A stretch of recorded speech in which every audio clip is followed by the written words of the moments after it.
یہ کیا ہے؟ تاجدار کائنات امام الانبیاء حضرت محمد صلی اللہ علیہ وآلہ وسلم نے فرمایا، ہم اللہ وحدہ لا شریک کی عبادت کرتے ہیں اور اللہ رب العزت نے مجھے نبی بنا کے مبعوث فرمایا ہے۔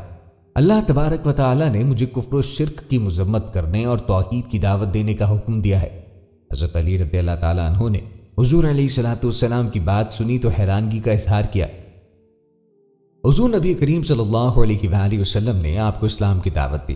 آپ نے عرض کیا کہ میں اس بارے میں اپنے والد سے مشورہ کرنا چاہتا ہوں اور مجھے فیصلہ کرنے میں مشکل پیش آ رہی ہے۔ سرکار دو عالم نے فرمایا، اے علی، تمہیں پورا حق حاصل ہے کہ تم غور کرو، لیکن اس بات کا ذکر ابھی تم کسی اور سے نہ کرنا۔ حضرت علی رضی اللہ تعالیٰ عنہ نے وعدہ کیا کہ میں اس بات کا ذکر کسی اور سے نہ کروں گا۔ پھر جب حضرت علی رضی اللہ تعالیٰ عنہ اس رات سونے کے لیے لیٹے تو اللہ رب العزت نے آپ کے قلب کو روشن کر دیا اور آپ رضی اللہ تعالیٰ عنہ نے اپنے والد سے مشورہ کیے بغیر حضور علیہ الصلوۃ والسلام کی خدمت میں حاضر ہو کر اسلام قبول کر لیا۔ حضرت سیدنا علی المرتضیٰ رضی اللہ تعالیٰ عنہ نے 9 یا 10 سال کی عمر میں اسلام قبول کیا اور آپ نے بچپن میں کبھی بت پرستی نہیں کی۔ ناظرین، روایات میں آتا ہے کہ مردوں میں سب سے پہلے حضرت سیدنا ابو بکر صدیق رضی اللہ تعالیٰ عنہ نے اسلام قبول کیا، جبکہ عورتوں میں سب سے پہلے ام المومنین سیدہ خدیجہ رضی اللہ تعالیٰ عنہ نے اسلام قبول کیا۔ بچوں میں سب سے پہلے حضرت سیدنا علی المرتضیٰ نے اور غلاموں میں سب سے پہلے حضرت زید بن حارثہ نے اسلام قبول کیا۔ ناظرین، حضور نبی کریم علیہ الصلوۃ والسلام نے اپنی بعثت کے 3 سال تک خفیہ تبلیغ کی اور اس دوران کئی لوگ مسلمان ہوئے۔ نبوت کے 4تھے سال اللہ رب العزت نے حضور علیہ الصلوۃ والسلام کو یہ حکم دیا کہ اب آپ اعلانیہ تبلیغ کریں اور سب سے پہلے اپنے نزدیکی رشتہ داروں کو اسلام کی دعوت دیں۔ حضور علیہ الصلوۃ والسلام نے اعلانیہ دعوت دیتے ہوئے قریش کو کوہ صفا سے پکارا، اے میری قوم، اگر میں تم سے کہوں کہ اس پہاڑ کے پیچھے دشمن کا ایک لشکر موجود ہے اور تم پر حملہ کرنے کو تیار ہے تو کیا تم میری بات کا یقین کرو گے؟ سب نے کہا، ہاں، ہم یقین کریں گے، کیونکہ ہم نے تمہیں سچا اور امانت دار پایا ہے۔ حضور نبی کریم علیہ الصلوۃ والسلام نے فرمایا، میں تمہیں اللہ رب العزت کے عذاب سے ڈراتا ہوں اور دعوت حق دیتا ہوں۔ اگر تم لوگ ایمان لاؤ گے تو فلاح پا جاؤ گے، اور اگر ایمان نہ لاؤ گے تو عذاب خداوندی کے حقدار ہوگے۔ حضور علیہ الصلوۃ والسلام کی بات سن کر قریش غصے میں آ گئے اور آپ صلی اللہ علیہ وآلہ وسلم کے چچا ابو لہب لوگوں کو بھڑکا کر واپس لے گیا۔ چنانچہ اس موقع پر سورہ لہب نازل ہوئی اور ابو لہب کے جہنمی ہونے کی بشارت دی گئی۔ حضور نبی کریم علیہ الصلوۃ والسلام نے قریش کی یوں لوٹنے کے بعد حضرت علی رضی اللہ تعالیٰ عنہ سے فرمایا، اس شخص نے جلدی کر دی، تم ایک دعوت کا انتظام کرو جس میں تم بنی عبد المطلب کو دعوت دو۔ چنانچہ ایک دعوت کا اہتمام کیا گیا جس میں تمام بنی عبد المطلب کو دعوت دی گئی۔ اس دعوت میں جناب عبد المطلب کے تمام بیٹے حضرت سیدنا حمزہ، حضرت سیدنا عباس رضی اللہ تعالیٰ عنہ، جناب ابو طالب اور ابو لہب وغیرہ نے شرکت۔ اس دعوت میں 40 کے قریب افراد شریک ہوئے۔ پہلے دن ابو لہب کی گفتگو کی وجہ سے حضور علیہ الصلوۃ والسلام کو بات کرنے کا موقع نہ ملا۔ دوسرے دن حضور علیہ الصلوۃ والسلام نے پھر ان کی دعوت کی اور کھانے کے بعد فرمایا، میں تمہارے سامنے دنیا و آخرت کی بہترین نعمت پیش کرتا ہوں، تم میں سے کون میرا ساتھ دے گا اور میرا مددگار بنے گا؟ اس موقع پر حضرت سیدنا علی المرتضیٰ رضی اللہ عنہ کے علاوہ کسی کی آواز بلند نہ ہوئی۔ حضرت علی نے عرض کی، میں اگرچہ چھوٹا اور کمزور ہوں مگر میں آپ کا ساتھ دوں گا اور آپ کا محافظ بنوں گا۔ حضور نبی کریم رؤوف الرحیم صلی اللہ تعالی علیہ وسلم نے ہاتھ کے اشارے سے حضرت علی رضی اللہ عنہ کو بٹھا دیا اور ایک مرتبہ پھر حاضرین سے مخاطب ہوئے۔ اس مرتبہ بھی حضرت علی کھڑے ہوئے۔ حضور علیہ الصلوۃ والسلام نے ایک مرتبہ پھر ہاتھ کے اشارے سے انہیں بٹھا دیا۔ جب تیسری مرتبہ کی دعوت پر بھی حضرت علی کے علاوہ کوئی کھڑا نہ ہوا تو حضور علیہ الصلوۃ والسلام نے فرمایا، اے علی، تم میرے وارث اور بھائی ہو۔ حضرت سیدنا علی المرتضیٰ رضی اللہ عنہ کی کم عمری اور جسمانی کمزوری کا ابو لہب نے اس موقع پہ مذاق اڑانا شروع کیا۔ ناظرین، کتب سیر میں منقول ہے کہ حضور نبی کریم علیہ الصلوۃ والسلام ابتداء اسلام میں عبادت کے لیے مکہ مکرمہ کے نواح میں ایک آبادی میں واقع تشریف لے جاتے۔ اس دوران حضرت علی بھی حضور علیہ الصلوۃ والسلام کے ہمراہ ہوتے۔ ایک دن نبی کریم علیہ الصلوۃ والسلام اور آپ رضی اللہ تعالیٰ عنہ عبادت میں مصروف تھے۔ اسی دوران جناب ابو طالب آپ کو تلاش کرتے ہوئے درہ نکلے۔ جناب ابو طالب نے جب بھتیجے اور بیٹے کو اس طرح عبادت میں مصروف دیکھا تو حیران ہوئے کہ یہ کیسی عبادت کر رہے ہیں۔ انہوں نے نبی کریم علیہ الصلوۃ والسلام سے پوچھا، پیارے بھتیجے، یہ کیا ہے جو تم کر رہے ہو؟